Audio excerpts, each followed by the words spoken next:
ವಿಜ್ಞಾನದ ಒಂದು ಪ್ರಯೋಗ, ಒಂದು ಸಂಶೋಧನೆಯನ್ನು ಸರ್ಕಾರಿ ಹಿರಿಯ ಪ್ರಾಥಮಿಕ ಶಾಲೆ ಬೂದ್ಗುಂಪಿಯಲ್ಲಿ ಆಯೋಜಿಸಲಾಗಿತ್ತು.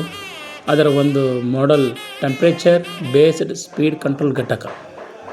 ಇದಕ್ಕೆ ಬೇಕಾಗಿರ್ತಕ್ಕಂಥದ್ದು ಸಾಮಗ್ರಿಗಳು ಫ್ಯಾನು, ಥರ್ಮಿಸ್ಟಾರ್, ಒಂದು 12 ವೋಲ್ಟೇಜ್ ಸೆನ್ಸಾರ್, ಇವೆಲ್ಲ ಈ ಟೆಂಪ್ರೇಚರ್ ಬೇಸ್ಡ್ ಒಂದು ಸ್ಪೀಡ್ ಕಂಟ್ರೋಲ್ನಲ್ಲಿ ಸಿಸ್ಟಮ್ನಲ್ಲಿ ಬರ್ತವೆ. ಇದರ ಉಪಯೋಗ ಏನಪ್ಪ ಅಂದರೆ, ಈ ಉಪಕರಣದಂದ್ರೆ ಏನಪ್ಪ ಅಂತಂದರೆ ಸೆನ್ಸಾರ್ನಲ್ಲಿ ತಾಪ ಹೆಚ್ಚು ಮಾಡದಂತೆ ಹಾಗೂ ಆಟೋಮೆಟಿಕ್ ಆಗಿ ಫ್ಯಾನ್ ಸ್ಪೀಡ್ ಹೆಚ್ಚಾಗುವುದು, ಕೊಠಡಿಯ ಉಷ್ಣತೆ ಕಡಿಮೆ ಆದಂತೆ ಫ್ಯಾನ್ ಸ್ಪೀಡ್ ಕಡಿಮೆ ಆಗುತ್ತದೆ. ಇದರ ಉಪಯೋಗ ಏನಪ್ಪ ಅಂದರೆ, ಮಲಗುವ ಕೋಣೆಯಲ್ಲಿ ಮಲಗುವ ಸಮಯದಲ್ಲಿ ಥರ್ಮಿಸ್ಟಾರ್ನಲ್ಲಿ ಫಿಕ್ಸ್ ಮಾಡಬೇಕು. ತದನಂತರ ಉಷ್ಣತೆ ಹೆಚ್ಚಾದರೆ ಫ್ಯಾನ್ ಸ್ಪೀಡ್ ಹೆಚ್ಚಾಗೋದು, ಉಷ್ಣತೆ ಕಡಿಮೆ ಆದಂತೆ ಫ್ಯಾನ್ ಕಡಿಮೆ ಆಗುತ್ತೆ. ಇದನ್ನು ಕಾರ್ಯಾಲಯದಲ್ಲಿ, ಆಫೀಸ್ನಲ್ಲಿ ಉಪಯೋಗ ಮಾಡಲು ಅತ್ಯಂತ ಉತ್ತಮವಾಗಿದೆ.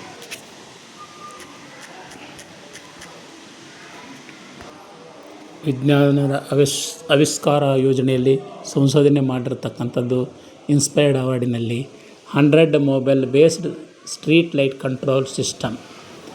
ಇದು ವೈಫೈ ಆನ್ ಆಫ್ ಸ್ವಿಚ್. ಈ ಒಂದು 100 mobile based street light control ಸಿಸ್ಟಮನ್ನು ಅನವಶ್ಯಕವಾಗಿ ಉರಿಯುತ್ತಿರುವ ದೀಪಗಳನ್ನು ನಮ್ಮ ಸ್ಥಳದಿಂದಲೇ ಅಲ್ಲೇ ಕುಳಿತು ಒಂದು ಬೆಳಗಿನ ಸಮಯದಲ್ಲಿ, ಆಮೇಲೆ ಸಾಯಂಕಾಲ ಸಮಯದಲ್ಲಿ ಸ್ವಿಚ್ ಆನ್ ಆಫ್ ಮಾಡಬಹುದು. ರಾತ್ರಿ ಸಮಯ ಸ್ವಿಚ್ ಆನ್ ಮಾಡಿ ದೀಪ ಬೆಳಗಿಸಬಹುದು. ಇದರ ಒಂದು ಉಪಯೋಗ ಏನಪ್ಪ ಅಂತಂದರೆ, ಸಮಯದ ಉಳಿತಾಯ ಆಗುತ್ತದೆ, ವಿದ್ಯುತ್ ವ್ಯರ್ಥವಾಗುವುದು ತಡೆಯಬಹುದು, ಕೆಲಸಗಾರ ಸಂಖ್ಯೆ ಕಡಿಮೆಗೊಳಿಸುತ್ತೆ, ದೇಶಕ್ಕೆ ಆಗುವ ವಿದ್ಯುತ್ತಿನ ಹಾಳಾಗುವುದನ್ನು ತಪ್ಪಿಸುತ್ತದೆ. ಇವೆರಡು ಮಾಡೆಲ್ಗಳು ನಮ್ಮ ಇನ್ಸ್ಪೈರ್ಡ್ ಅವಾರ್ಡ್ನಲ್ಲಿ ಪ್ರಪ್ರಥಮವಾಗಿ ಒಂದು ಬಹುಮಾನವನ್ನು ಪಡೆದಿರತಕ್ಕಂಥ ಸಂಶೋಧನೆಗಳಲ್ಲಿ ಇವೆರಡು ಪ್ರಮುಖವಾದದ್ದು.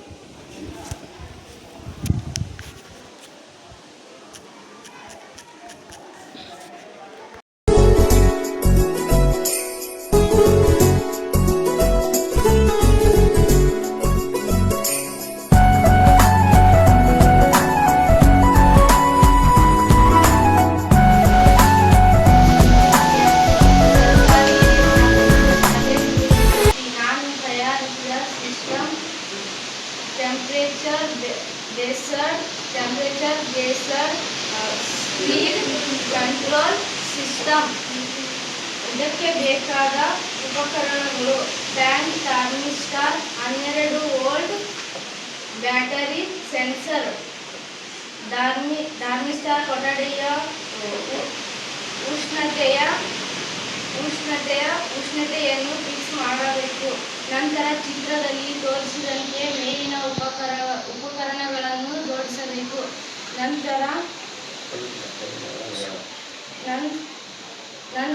ಸೆನ್ಸರ್ನಲ್ಲಿರುವ ತಾಪವನ್ನು ಹೆಚ್ಚು ಮಾಡಿದಂತೆ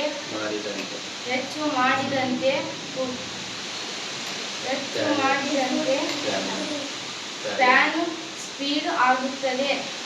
ಕೊಠಡಿಯ ಉಷ್ಣತೆ ಕಡಿಮೆಯಾದಂತೆ ಫ್ಯಾನ್ ಸ್ಪೀಡ್ ಕಡಿಮೆಯಾಗುತ್ತದೆ.